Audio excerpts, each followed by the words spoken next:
Мен есімім Ерсаев Сұлтан Шәріпұлы. 2008-де Бақанас ауылындағы колледжді бітірдім. Содан бастап өзімнің жеке шаруа қожалығымды жүргізіп жатырмын. Қол астында 3-4 адам бар, жұмыс істейтін, малшылар бар, көңілшілер бар. Сол енді ірі қара мал ұстап жатырмын. Жаңағыдай құстар ұстап жатырмын. Неше түрлі құстар бар, тауық бар, үндік бар, қырғауыл да бар. Соны енді ары қарай дамытуға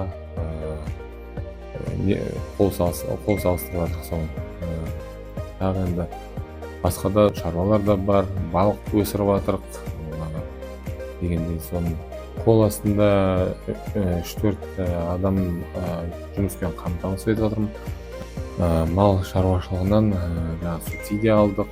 Субсидия жақсы көмектесіп, сол малды көбейтіп, жайлап сөйтіп жалғастырып отырмын енді.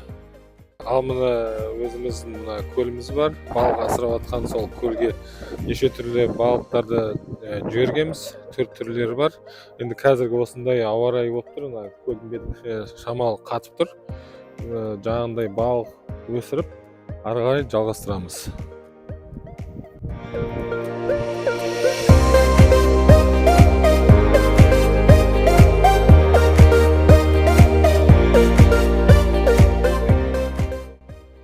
Биыл 25 жылы президентіміз жұмысшы мамандықтар жылы деп жариялаған. Ол өте қуанышты жаңалықтар. Енді сол болашақ кәсіпкерлерге, сол оқып жатқан енді түлектерге табысты, берекелі болады деп